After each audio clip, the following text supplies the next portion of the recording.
Assalamualaikum warahmatullahi wabarakatuh. Waalaikumsalam warahmatullahi wabarakatuh.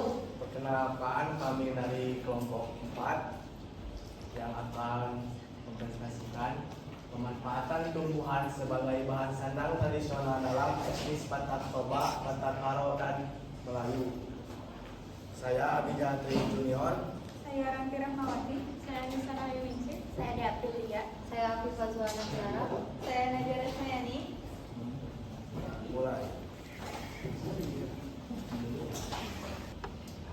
Nah teman-teman, pada pendahuluan ini membahas etnobotani sebagai ilmu yang mengkaji hubungan manusia dan tumbuhan, khususnya dalam pemanfaatannya oleh masyarakat tradisional untuk kebutuhan pengobatan, pangan, ritual, dan kehidupan sehari-hari. Masyarakat Barat Toba di Sumatera Utara menjadi salah satu contoh etnis yang memiliki kekayaan etnobotani, di mana tumbuhan tidak hanya dimanfaatkan secara praktis, tetapi juga memiliki makna simbolis, spiritual, dan budaya. Berbagai tumbuhan digunakan dalam obat tradisional, makanan khas, bahan bangunan, serta upacara adat seperti pernikahan dan kematian. Misalnya andalima dan pohon hariara. Nah, ini juga menyoroti bahwa modernisasi menyebabkan pengetahuan etnobotani dan penggunaan busana tradisional semakin berkurang, sehingga diperlukan upaya pelestarian untuk menjaga nilai budaya dan kearifan lokal.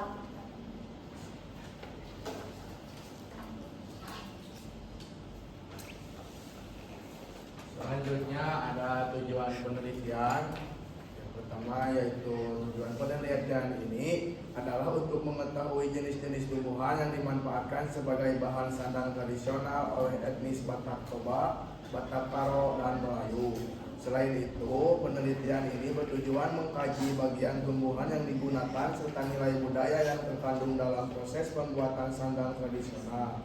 Penelitian ini juga berperan dalam melestarikan pengetahuan lokal agar pemanfaatan tumbuhan yang bahan sandang tetap dikenal dan diwariskan ke generasi berikutnya.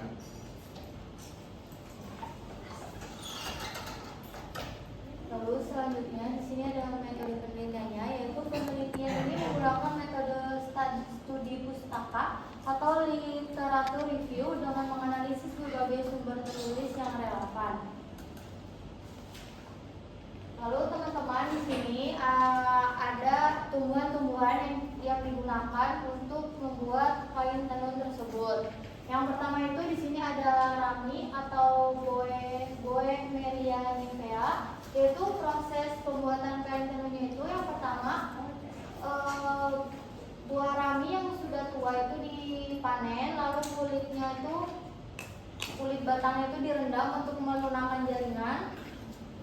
Lalu diserat, dikeringkan dan dipisahkan, serat dipintal menjadi benang kuat, benang diwarnai dan ditenun menjadi kain ulos. Lalu yang selanjutnya itu ada pisang abaka atau Musa textilis. Batang pisangnya ditebang dan dikupas, lalu serat diambil dari lapisan tengah batang, serat dibersihkan dan dijemur. Setelah itu serat dipukul atau digesek untuk mendapatkan serat halus serta dipintal menjadi benang. Ketika sudah menjadi benang, benangnya diwarnai lalu ditenun menjadi kain ulos.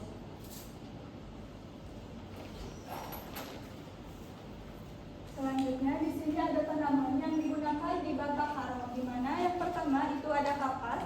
Kapas ini sebagai bahan utama pembuatan kain tradisional yang dikenal sebagai kain uis. Nah, kapas ini dipetik saat matang, kemudian seratnya dipisahkan dari biji dan dipintal secara tradisional menjadi benang. Benang tersebut diwarnai menggunakan pewarna alami seperti tarum untuk menghasilkan warna biru dan mengkudu untuk warna merah sebelum akhirnya ditenun dengan alat tenun tradisional atau gedongan. Nah, kain yang dihasilkan tidak hanya berfungsi sebagai pakaian, tetapi juga memiliki nilai simbolik dan identitas budaya dalam kehidupan di masyarakat. Yang kedua ini ada kapuk, di mana kapuk ini sebagai bahan sandang. Serat kapuk juga diperoleh dari buah kapuk randu yang matang, kemudian dibersihkan, dikeringkan, dipintal secara tradisional. Benang kapuk juga diwarnai dengan warna alami dan ditenun menjadi kain uis. Kain ini berbahan kapuk, dikenal ringan dan juga halus, serta memiliki nilai selain ini juga, pemanfaatan tumbuhan ini menunjukkan adanya pengetahuan lokal dan kearifan tradisional yang diwariskan secara turun-temurun.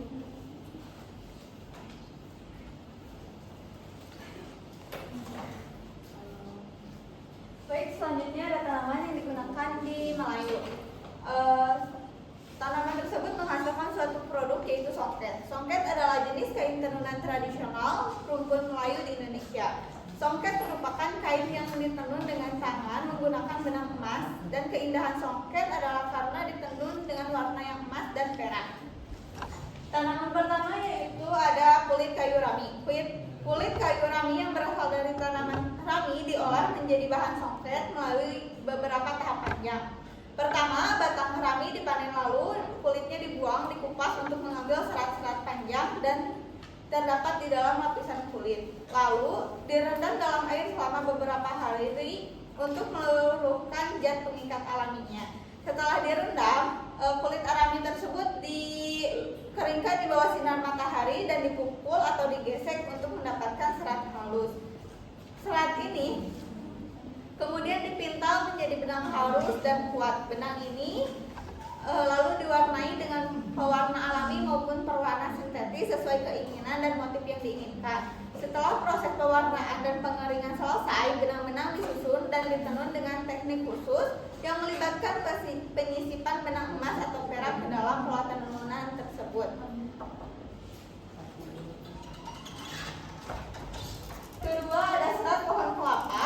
Dari serat kayu pohon kelapa, khususnya dari bagian sabut atau serat kulit bawah kelapa, dapat diolah menjadi bahan yang dibuat untuk songket. Pertama, sabut kelapa dipisahkan dari batoknya, kemudian direndam dalam air selama beberapa minggu dalam proses yang disebut riting, agar serat-serat kasarnya terlepas dari dan mudah lentur.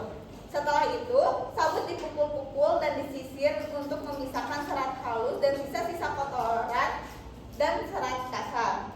Kemudian dikeringkan di bawah sinar matahari. Setelah kering, serat dipintal menjadi benang, meskipun hasil benangnya lebih kasar dibandingkan serat-serat lainnya. Benang dari serat kelapa ini kemudian diwarnai sesuai motif yang diinginkan, dan setelah pewarnaan selesai, benang tersebut digunakan dalam proses penenunan. Ketiga, yaitu ada tanaman rumbia. Tanaman rumbia yang dikenal dengan batangnya yang mengandung serat yang kuat dapat diolah menjadi bahan untuk membuat songket. Pertama, batang rumbia dipotong dan dipisah dari bagian luar yang keras sehingga hanya menyisakan bagian dalam yang mengandung serat. Serat ini kemudian diekstraksi dengan cara mengupas dan memisahkannya menggunakan alat tradisional. Kemudian direndam dalam air untuk melunakkan dan memudahkan pemisahan serat halus dan serat kasar. Serat rumbia yang sudah dipisahkan dan dibersihkan dikeringkan di bawah sinar matahari. Setelah kering, serat tersebut dipintal menjadi benang menggunakan alat pemintal tradisional. Lalu benang tersebut bisa diberi warna menggunakan pewarna alami dengan motif yang diinginkan. Benang-benang ini digunakan untuk menenun songket dengan teknik khusus. Baik, sebelum kita masuk kesimpulannya, ada yang ingin bertanya? Saya. Aku bertanya. Feby. Perkenalkan, nama saya Feby Tifatul Aisyah. Mengapa serat kapuk dan pisang abaka dianggap memiliki tingkat kesulitan yang lebih tinggi dalam pengolahannya? Perkenalkan, nama saya Alika. Mengapa tumbuhan banyak dimanfaatkan sebagai bahan sandang tradisional? Apa? Perkenalkan, nama saya Alvar. Apa yang menjadi ciri khas utama kain songket Melayu dibandingkan jenis kain lainnya? Bisa. Perkenalkan, nama saya Puja Ridwan. Apakah pada penggunaan serat pohon kelapa untuk songket hanya digunakan benang dari serat pohon kelapa?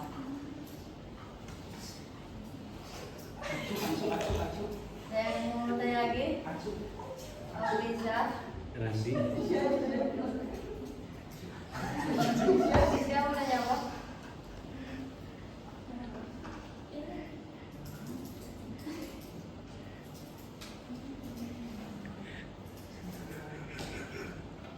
Apa? Mengapa? Apakah pada penggunaan serat pohon kelapa untuk songket hanya digunakan benang dari serat pohon kelapa? Belum. Apakah pada penggunaan serat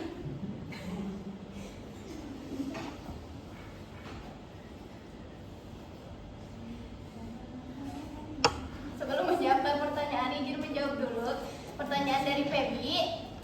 Tadi itu mengapa sih serat kapuk dan pisang alpaka dianggap memiliki tingkat kesulitan yang lebih tinggi dalam pengelolaannya?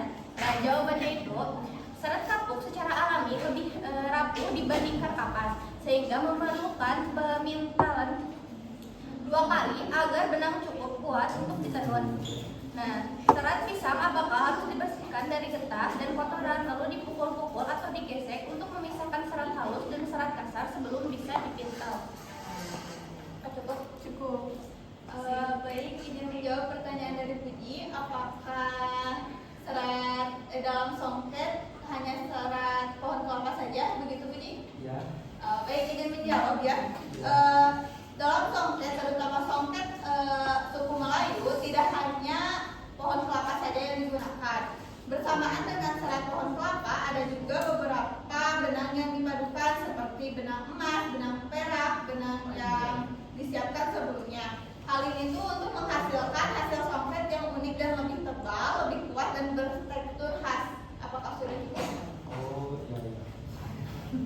Izin menjawab pertanyaan apa yang menjadi ciri khas utama kain songket Melayu dibandingkan kain lainnya? Berdasarkan jurnal yang telah dibahas, yang menjadi ciri khas kain songket Melayu terletak pada perpaduan antara kemewahan material dan kerumitan teknik tenunnya. Songket merupakan jenis kain tenunan tradisional rumpun Melayu yang ditenun secara manual menggunakan tangan. Karakteristik utamanya yang paling mencolok adalah penggunaan benang emas dan perak yang disiapkan ke dalam tenunan sehingga menghasilkan kain yang berkisar mewah serta memiliki nilai estetika tinggi. Keindahan ini tidak hanya berfungsi sebagai perhiasan, tetapi juga memiliki nilai moral dan pendudukan penting dalam kehidupan masyarakat Melayu, di mana setiap motif warna dan fungsinya diatur oleh ketentuan adat untuk mendidik moral penggunaan. Cukup. Oke, cukup. Izin menjawab pertanyaan dari Alika. Mengapa tumbuhan banyak dimanfaatkan sebagai bahan sandang tradisional? Karena mudah diperoleh, ramah lingkungan, dan memiliki nilai budaya serta simbolik.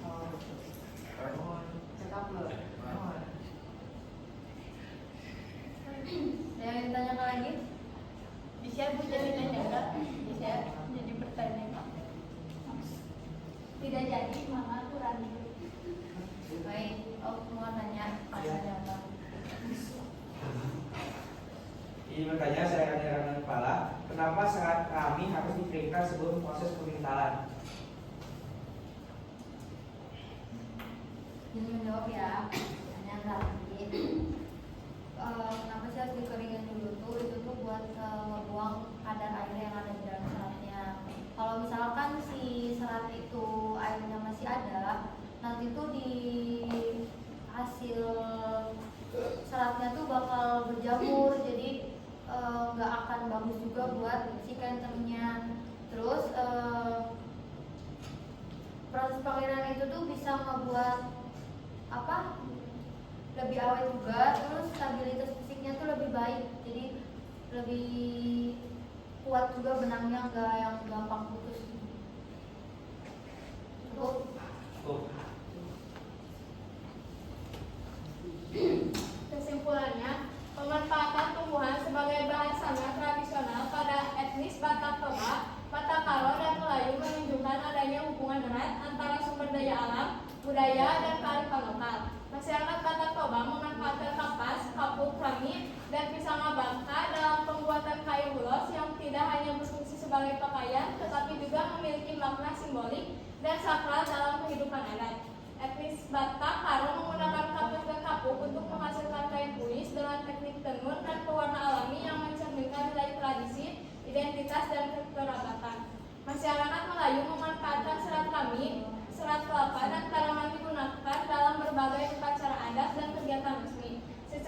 keseluruhan, pemanfaatan tumbuhan sebagai bahan sandang tradisional mencerminkan pengetahuan etnobotani yang diwariskan secara turun-menurun sekaligus menegaskan pentingnya pelestarian budaya lokal di tengah arus modernisasi.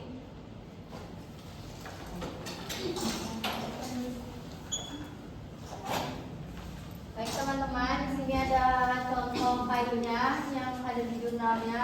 Bisa kelihatan? Kelihatan pakai kacamata. Oke. Mungkin dicukupkan sekian presentasi dari kelompok 4. Maaf bila masih ada kesalahan atau kekurangan.